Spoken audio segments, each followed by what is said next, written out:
Let me show you all game turbo settings that we have available on the Xiaomi 15T. So of course we're gonna swipe over here on the left side into the middle of the screen in order to reveal the game turbo. And over here we have the performance settings. If we go over here we have enhanced visuals, enhanced touch controls, and network speed boost.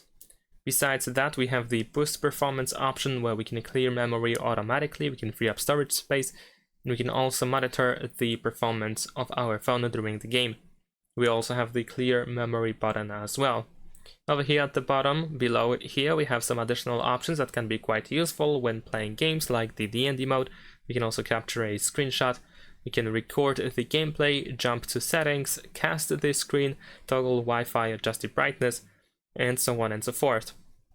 There's also the voice changer and a timer. And that is pretty much it. This is everything that we have in the game turbo on the Xiaomi 15T. Thanks for watching, leave a like and subscribe.